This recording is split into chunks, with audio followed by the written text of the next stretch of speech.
நான் உங்களுக்கு சொல்ல நீங்க இப்ப தலைவர் இவர்தான்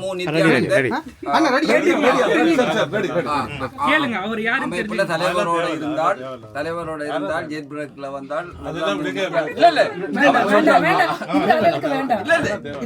தெரிய தேவையில்லை. ரைட் ஓகே இல்ல நான் தாயக விடுதலைக்காக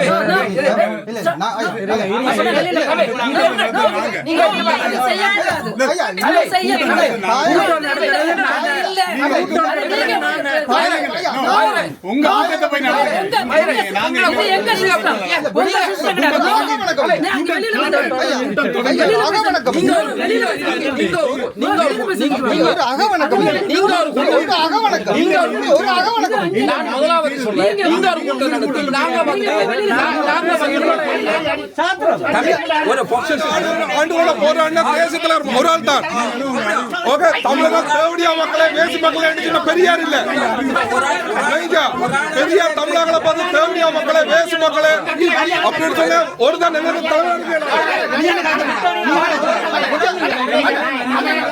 திருக்குறளை மனமனு சொன்னாரா இல்லையா பெரியார்?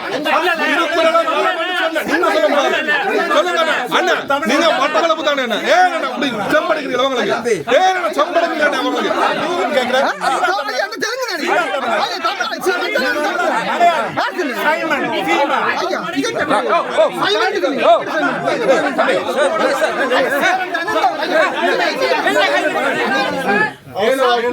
हम लोग के अगेंस्ट कर रहा था।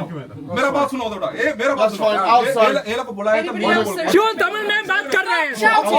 So why he is interrupting? Outside. Outside. Short group.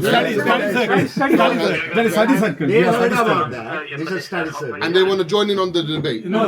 Intent They wanted to create trouble. Yeah. Because we are talking about a leader from Tamil Nadu. And Threatening as well. When I step out to call for பார்வையாளர் அனைவருக்கும் தமிழம் வலையொலியின் அன்பு வணக்கம். இன்று நாம் பார்க்க இருக்கின்ற தலைப்பு சிங்கள ஒட்டுக்குழுக்களோடு உறவு கொண்டாடுகின்ற திராவிட முன்னேற்ற கழகம். இது குறித்து நம்ம பேச இருக்கிறோம். இந்த காணொளி பதிவு முக்கியமான பல ரகசிய உறவுகள் குறித்து பேச இருக்கின்றது. அதனால் இந்த காணொளி பதிவை அவசியம் முழுமையாக பாருங்கள். இந்த காணொளி பதிவினுடைய கருத்து மற்றவர்களுக்கும் சென்று சேர வேண்டும் என்று நீங்கள் விரும்பினால் இந்த காணொளி பதிவை மற்றவர்களுக்கும் பகிர்ந்து கொள்ளுங்கள். நீங்கள் குறிப்பாக பார்த்தீங்கன்னா 2 நாட்களுக்கு முன்னதாக லண்டன் மாநகரில் தமிழர் தலைவர் பெரியார் என்ற ஒரு கருத்தரங்கை ராகவன் என்கின்ற ஒருத்தர் ஒருங்கிணைச்சார். இந்த ராகவன் பெரியார் அம்பேத்கர் வாசகர் வட்டம் என்கின்ற ஒரு வட்டத்தை வைத்துக்கொண்டு அதில் ஒரு கருத்துரையாடல் என்பது போல ஒருங்கிணைத்தார். இந்த ராகவன் என்பவர் யார் அப்படிங்கிற ஒரு கேள்விக்கு நீங்கள் சற்று பின்னோக்கி போனீங்கன்னா தலைவர் அவர்களும் உமா மகேஸ்வரன் அந்த தரப்புக்கும் ஒரு பெரிய சண்டை நடந்து சென்னையில் பாண்டி பஜாரில் ஒரு துப்பாக்கிச்சூடு சம்பவம் நடக்குது. அந்த துப்பாக்கிச்சூடு சம்பவத்தில் தலைவர் அவர்களோடு இன்னொருத்தரும் கைது செய்யப்படுறாரு. அவர் பேர் சிவகுமரன். இந்த சிவகுமரன் தான் பிற்காலத்தில் ராகவனாக மாறுகிறாரு. இந்த புலிகளினுடைய தலைவரினுடைய அருகில் இருந்த இந்த சிவகுமரன் எப்படி ராகவனாக மாறுகிறாரு அப்படிங்கிற ஒரு கேள்வி இருக்குது. இந்த ராகவன் அங்கே என்ன பண்ணுறாரு? இங்கிலாந்தில் இருந்து என்ன பண்ணுறாரு? இங்கிலாந்தில் இருக்கின்ற ராகவனுக்கும் பிரான்ஸில் இருக்கின்ற சோபா சக்திக்கும் என்ன தொடர்பு? பிரான்ஸில் இருக்கிற சோபா சக்திக்கும் இங்கே இருக்கின்ற சுகுணா திவாகருக்கும் என்ன தொடர்பு? பிரான்ஸில் இருக்கின்ற சோபா சக்திக்கும் இங்கே இருக்கின்ற இந்த கருப்பு பிரதி பதிப்பகத்திற்கும் என்ன தொடர்பு? பதிப்பகத்தினுடைய உரிமையாளருக்கும் என்ன தொடர்பு? அதே போல் பிரான்ஸில் இருக்கின்ற சோபா சக்திக்கும் பிரான்ஸில் ஒரு முக்கியமான தளபதியாக புலிகளினுடைய முக்கியமான தளபதியாக செயல்பட்ட ஒருத்தர் கஜன் என்றவர் சுட்டுக் கொல்லப்படுகிறார். அந்த சுட்டுக் கொல்லப்படுகின்ற அந்த கஜன் என்பவருக்கும் சோபா சக்திக்கும் என்ன தொடர்பு? இது குறித்து தான் நம்ம இதை பேச போகிறோம். இது குறித்து பேசிட்டாலே இவங்க என்ன பெரிய ஒரு வலைப்பின்னல்ல என்ன மாதிரியான ஒரு நெட்வொர்க்கில் என்ன வேலையை செஞ்சுக்கிட்டு இருக்கிறாங்க அப்படிங்கிறது தெரிஞ்சிடும். அதே போல் இவங்களுடைய பர்சனல் கேரக்டர் இருக்கு இல்லையா, இவங்க எதுக்காக பெரியாரை கொண்டாடுறாங்க, இது எதுக்காக பெரியாரை கொண்டாட வேண்டும் என்று நினைக்கிறாங்க அப்படிங்கிறதுக்கும் இவங்களுடைய பர்சனல் கேரக்டருக்கும் என்ன தொடர்பு அப்படிங்கிறத பார்ப்போம். இதுக்கு இடையில இதெல்லாம் நடந்து கொண்டே இருக்கும் பொழுது இந்த தமிழ்நாட்டு அரசியல் களத்தில் அப்படியே அனாதையாக சுற்றி வருகின்ற தோழர் தோழர் திருமுருகன் காந்தியும் அதே போல் நம்ம செந்தில்வேல் அண்டா அவர்களும் எதற்காக இந்த பிரச்சனையில் வந்து ஒன்றுமே தெரியாமல் கருத்து சொல்லணும்? இவங்க 2 பேரும் இப்போ வந்து கார்ட்டூனிஸ்ட் பாலா மீது ஏன் வந்து கோவப்பட்டு பதிவெல்லாம் போடணும்? இதெல்லாம் நம்ம தெளிவாக தெரிந்து கொள்ள வேண்டிய அவசியம் இருக்குது. முதல்ல வந்து லண்டனில் நடந்த நிகழ்ச்சியில் என்ன நடந்தது, நிகழ்ச்சிக்கு பிறகு என்ன நடந்தது அப்படின்னு நம்ம பார்ப்போம். லண்டனில் வந்து ராகவன் என்கின்ற அவருடைய தரப்பு வந்து அங்கே ஒரு நிகழ்ச்சியை ஒருங்கிணைக்குது. அந்த ஒருங்கிணைக்கிற நிகழ்ச்சி வந்து பெரியார் அம்பேத்கர் வாசகர் வட்டம் என்கின்ற வட்டத்தின் மூலமாக ஒருங்கிணைக்கப்படுகிறது. அந்த ஒருங்கிணைப்பு நடந்த இடத்துல ஒரு 5 பேர் கலந்துக்கிறாங்க. அவங்க தரப்புல ஒரு 5 பேர் கலந்துக்கிறாங்க. அந்த கலந்துக்கிட்டவங்களுடைய பின்புலத்தெல்லாம் பார்த்தீங்கன்னா ஒருத்தர் வந்து தெலுங்கர், ஒருத்தர் வந்து இந்திக்காரரு, இன்னொருத்தர் வந்து மாற்று மொழி பேசக்கூடியவர், யாருமே தமிழர் அல்லாதவர். இவங்க 5 பேர் தான் இதை ஒருங்கிணைக்கிறாங்க ஒரு குறிப்பிட்ட இடத்துல. சரி, இது ஒரு பெரிய கருத்தரங்கா. ஏன்னா ராகவன் குறித்து அங்கே இருக்கின்ற முக்கியமான விடுதலை புலிகளினுடைய அரசியல் தெரிந்தவர்களுக்கு ராகவன் யாருன்னு தெரியும். அப்போ ராகவன் ஒருங்கிணைக்கிற கருத்தரங்கில் என்ன பேச போகிறாங்க அப்படிங்கிறது தெரியும். அப்போ இங்கிருந்து சில தரப்புகள் போன பிறகு அங்கே வந்து ஒரு பெரிய வாக்குவாதம் ஆகிறது. இது தமிழர் தலைவர் வந்து என்றைக்கும் தேசிய தலைவர் தான், நீ எப்படி இதை சொல்லுவ? நீ வந்து ஒரு கூட்டம் நடத்தும் பொழுது நீ வந்து அகவணக்கம் கூட வைக்க முடியாத ஒரு அளவில் நீ கூட்டம் நடக்கிற, இதெல்லாம் இங்கே நடக்குது. இது நடந்த பிறகு அந்த தரப்பு ராகவன் தரப்புக்கு வந்து காவலருக்கு எப்படி அலைபேசியில் அழைச்சி சொல்லணும் கூட, போலீஸ்காரன்கிட்ட கம்ப்ளைண்ட் பண்ணணும் கூட தெரியல. அப்புறமேலுக்கு ஒரு கலந்துரையாடலாக போன அந்த இது காவல்துறைக்கு கொடுக்கப்பட்டு காவல்துறை வர்றாங்க. காவல்துறை வந்து இங்கே உள்ள காவல்துறை மாதிரி இல்லை, திராவிட முன்னேற்ற கழகத்தினுடைய அசைன்மெண்ட்டுக்கு வேலை செய்கிற காவல்துறை எல்லாம் இல்லை. குறிப்பாக இதை வந்து அண்டா செந்தில்வேலும் திருமுருகன் காந்தியும் புரிஞ்சுக்கணும். அங்கே வந்து காவல்துறைகள் வந்து கேட்குது, இது என்ன கலந்துரையாடல் மாதிரி தானே வச்சுருக்கிறீங்க, கலந்துரையாடல்னா கருத்து உடையவங்க கருத்து சொல்லுவாங்கல்ல, அதுக்கு ஏன் நீங்கள் இதை வந்து மறுக்கிறீங்க, எது வாக்குவாதம் ஆகுது அப்படின்னு சொன்னால் அவங்க வந்து என்னை த்ரெட்டன் பண்ணுறாங்க அப்படின்னு சொல்லி யார் ராகவன் தரப்பு சொல்லுது. ராகவன் தரப்புல இருந்து ஒரு அம்மா கையமுயன்னு கத்திக்கிட்டு இருந்தாங்க இல்லையா, அவங்களுக்கும் இன்னொருத்தருக்கும் ஒரு சின்ன ஒரு என்ன சொல்கிறது ஒரு கதை இருக்கு. அது நம்ம இன்னொரு காணொலி பதிவில் கூட நம்ம பேசுவோம். இப்போதைக்கு அது வேண்டாம். இப்போ ராகவனோட நிறுத்திக்குவோம். ராகவன் தரப்பு வந்து காவல்துறைகிட்ட சொன்னவனே காவல்துறை வருது. காவல்துறை வந்த பிறகு விசாரித்த பிறகு நீங்கள் இது போன்ற கருத்தரங்க நடத்தாதீங்க அப்படின்னு சொல்லி கருத்தரங்கை வந்து தடை செய்து விட்டுட்டு, அதே போல் நீங்கள் உங்கள் கருத்து இருந்துச்சுன்னா நீங்கள் வந்து தனியாக இதை வந்து ஹேண்டில் பண்ணிக்கோங்க, இது வந்து ஒரு வாக்குவாதம் வேண்டாம் அப்படின்னு சொல்லி ஒவ்வொருத்தரையுமே பிரித்து விட்டுட்டு நீங்கள் உங்கள் இடத்துக்கு போங்க, நீங்கள் உங்கள் இடத்துக்கு போங்க அப்படின்னு சொல்லிருச்சு. இதுதான் அங்கே நடந்தது. இந்த செந்தில்வேல் அண்டா சொல்கிற மாதிரி அங்கே இருக்கின்றவர்களை எல்லாம் தூக்கி போய் அப்படியே ஜெயிலில் அடைச்சி அப்படியே வந்து தண்டனை வாங்கி கொடுத்து அது மாதிரி எந்த நிகழ்வும் அங்கே நடக்கலை.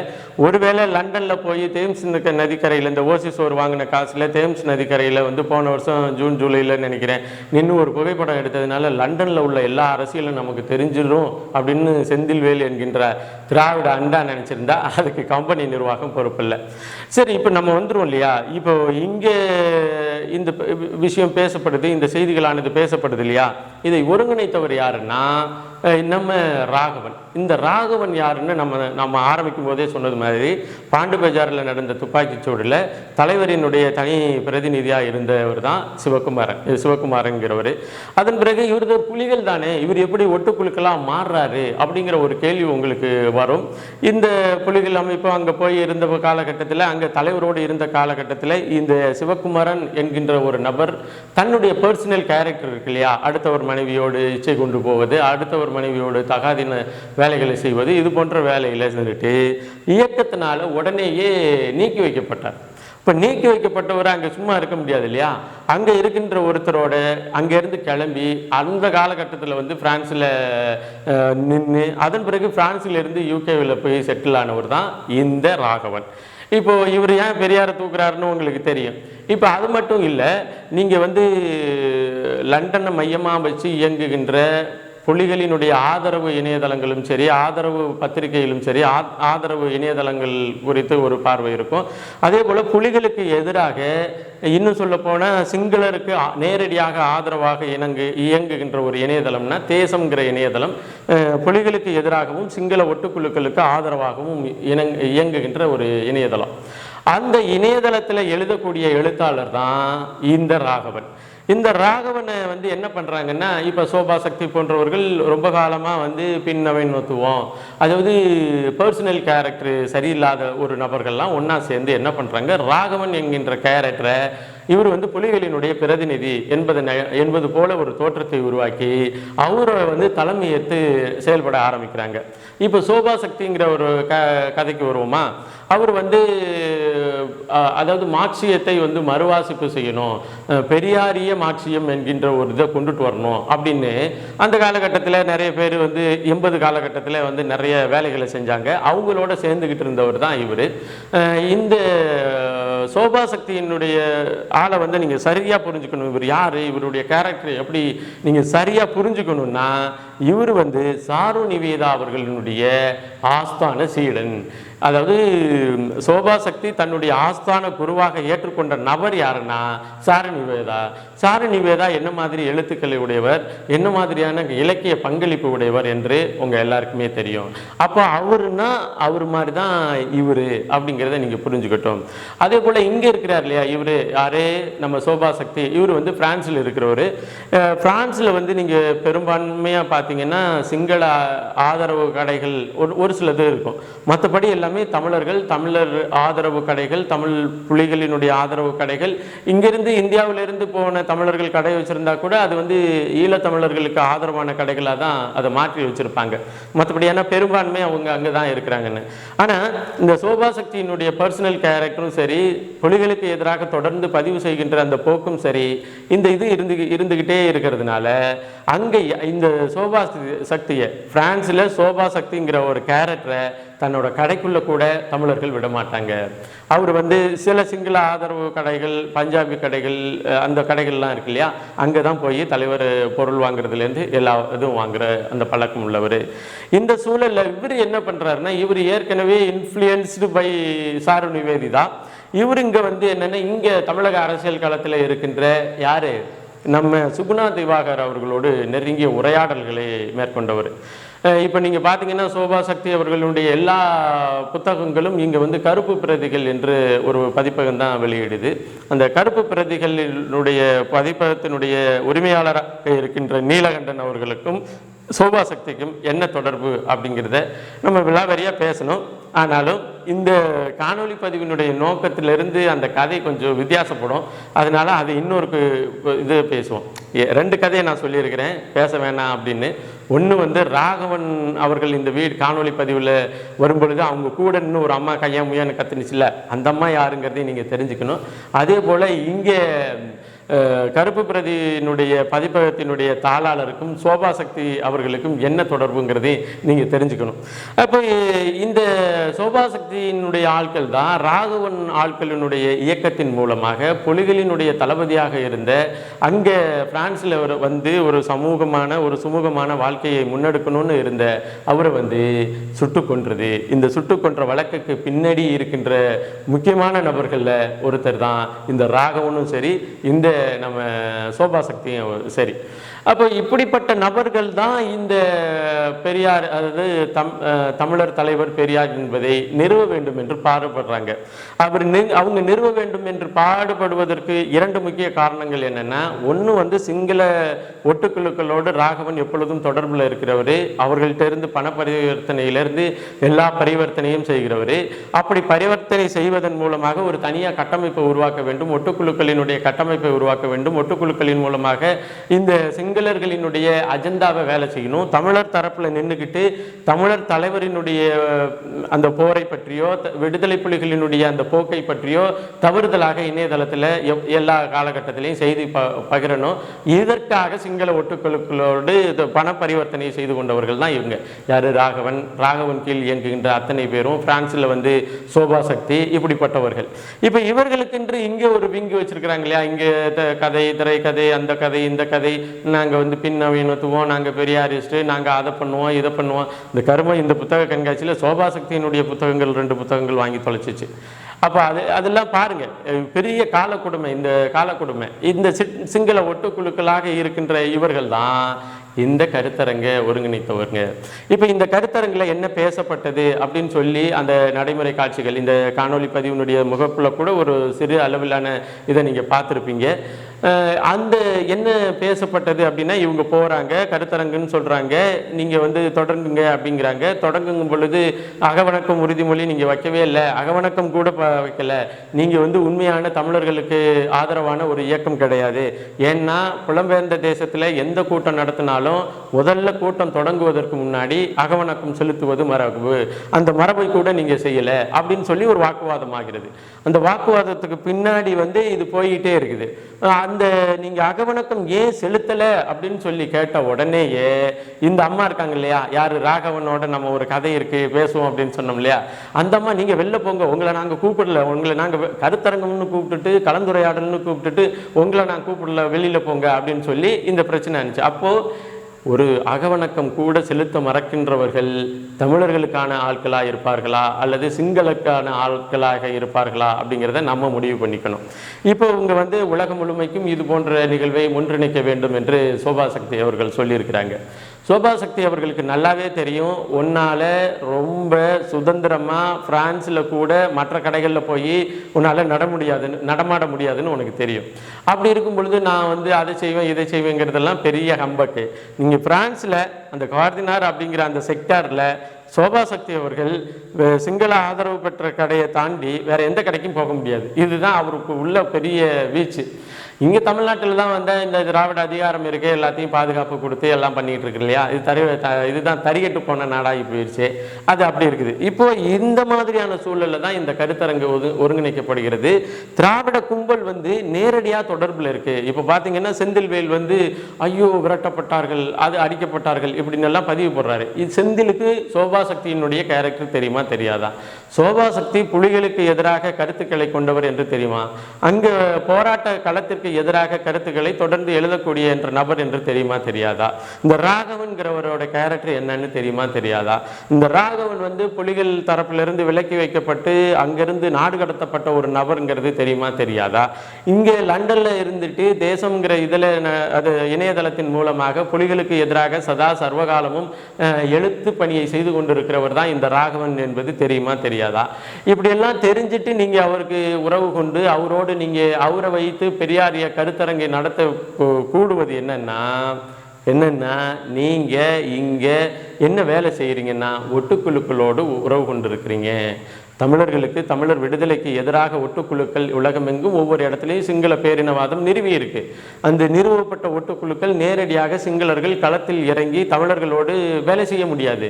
அந்த சிங்கள ஒட்டுக்குழுக்கள் என்ன பண்ணுதுன்னா இது போன்ற நபர்களை இது போன்ற மூணாம் தர நபர்களை பொறுக்கி எடுத்து அவர்கள் பண பரிவர்த்தனை செய்து கொண்டு இவர்களை விடுதலை போராட்டத்திற்கு எதிராக எழுத வைப்பது, விடுதலை போராட்டத்துக்கு எதிராக பேச வைப்பது, விடுதலை போராட்டத்துக்கு எதிராக கொச்சைப்படுத்தி எழுத வைப்பது. இதனுடைய போக்கு தான், அதாவது தமிழர் தலைவரை நமது தேசிய தலைவரை கொச்சப்படுத்தும் போக்கினுடைய நீட்சியாகத்தான் இந்த கலந்தாய்வு இந்த கருத்தரங்கானது திராவிட மாடல் அரசாலும் திமுக என்கின்ற கட்சியினாலும் இந்த சிங்கள ஒட்டுக்குழுக்களின் மூலமாக நடத்தப்பட்டிருக்கின்றது. இது இப்போ வெளிச்சத்துக்கு வந்துருச்சு. இப்போ இது தெரிஞ்சுக்கிட்டு தான் இந்த திருமுருகனும் இந்த அண்டா செந்தில்வேல் அவர்களும் ஐயோ கருத்தரங்கு அது இப்படிப்பட்டாங்க, பெரியாருக்கு எதிராக உலகம் முழுங்க நீ இங்கே இல்லை, நீ வெளிநாட்டில் நீ தேசிய தலைவரை எதிர்த்து ஒரு வார்த்தை அங்கே பேச முடியாது. அது உனக்கே தெரியும். அப்படி இருக்கிற சூழலில் வந்து நீ அங்கே பண்ணிட்டாங்க இங்கே பண்ணிட்டாங்கன்னு இப்போ வந்து கார்ட்டூனிஸ்ட் பாலாவை வந்து பேச ஆரம்பிச்சிருக்காரு நம்ம திருமுருகன். பெரியாரிய உணர்வாளர்கள் நீங்கள் கைது செய்யப்பட்ட போது நீங்கள் வந்து போய் சிறையில் அடைக்கப்படுவதற்கு முன்னாடி நாங்கள்லாம் கூட்டாக சேர்ந்து உங்களுக்கு கருத்து தெரிவித்தோம். அன்னைக்கு வந்து எடப்பாடி பழனிசாமி அவர்கள் சரியான ஆட்சியை தருகிறார் என்று சொல்லி கொண்டிருந்த நாம் தமிழர் கட்சிக்காரவங்க எங்கள் கூட வந்து நிற்கல, நான் உன் கூட எதுக்கு வந்து நிற்கணுங்க. கார்ட்டூனிஸ்ட் பாலா அவர்கள் கைது செய்யப்பட்ட பொழுது உடனடியாக கண்டன அறிக்கை விட்டவர் நாம் தமிழர் கட்சியினுடைய தலைமை ஒருங்கிணைப்பாளர் செந்தமிழன் சீமான். அப்படி இருக்கும் பொழுது இவங்க கூட இவர் பெரிய தளபதி, இவர் ஃபெடல் காஸ்ட்ரோ, இவர் சேகுவேரா, இவர் பெரிய கட்டளை தளபதி, இவர் ஒரு போராட்டத்தை முன்னெடுத்துட்டா நம்ம அந்த கட்சிக்காரங்க மற்ற கட்சிக்காரங்க எல்லாரும் வந்து திருமுருகன் காந்திக்கு பின்னே அணிவிக்கணும். நீ ஒரு இன்டர்நேஷனல் ஃப்ராடுன்னு தெரியும். அப்படி இருக்கும் பொழுது இவர் போராட்டத்தை முன்னெடுக்கும் பொழுது எங்கள் கூட வந்து கலந்து கொள்ளக்கூட இல்லை. உன் கூட எதுக்கையா கலந்துக்கணும்? என்ன உன் கூட கலந்துக்கிற அளவுக்கு என்ன இந்த என்ன சொல்கிறது, அதுக்கு பேர் கூட சொல்லுவாங்களே, இந்த கட்ட பஞ்சாயத்து செய்கிற கட்சின்னு நீ நினச்சியா உன் கூட வந்து ஒன்றா நிற்கிறதுக்கு? அப்போ இவரெல்லாம் வந்து அதுக்கு காரணம் என்னென்னா, இந்த ஈரோட்டில் வந்து பெரியாரை போட்டு வெளுத்துட்டு நாம் தமிழர் கட்சி ஒரு ஏறுமுகமாக போய்கிட்டு இருக்கு அப்படின்னு சொல்லி கார்ட்டூனிஸ்ட் பாலா வந்து ஒரு பதிவு போடுறாரு. அந்த பதிவில் வந்து அப்படியே பத்திக்கிச்சு இவங்களுக்கு. அதாவது முழு நேரமும் வந்து ஒரு பெரிய பித்து பிடிச்சி அலையிறானுங்க. அந்த பித்து பிடிச்சி அலையிறதுனுடைய நீட்சியாக தான் இது போன்ற செய்திகளை எல்லாம் பார்க்க முடியுது. இப்போ இங்கே வந்து கடிச்சு கொதறி வச்சுட்டு கடைசியாக என்ன பண்ணிட்டாங்க, இப்போ கார்ட்டூனிஸ்ட் பாலாவையும் கடிச்சு கொதற ஆரம்பிச்சிட்டாங்க.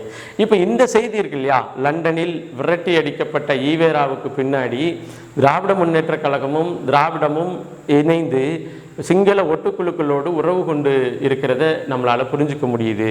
அந்த கருத்தரங்கை நடத்திய ராகவன் என்பவர் சிங்கள ஒட்டுக்குழுக்களோடு நேரடியாக தொடர்பு உடையவர். அந்த ராகவன் என்ற மனிதருக்கு கீழே நேரடியாக அவருடைய கட்டளைக்கு வேலை செய்யக்கூடியவர் பிரான்சில் இருக்கின்ற சோபா சக்தி என்கிறவர் இங்கே இருக்கின்ற சுகுணா திவாகர் என்கிறவரோடு நெருங்கிய உறவு கொண்டவர். இந்த சோபா சக்தி இங்கு இருக்கின்ற சாரு நிவேதா அவர்களை ஆஸ்தான குருவாக ஏற்றுக்கொண்டவர். இங்கு இருக்கின்ற கருப்பு பிரதியினுடைய நிறுவனரோடு நெருங்கிய தொடர்பு உடையவர்.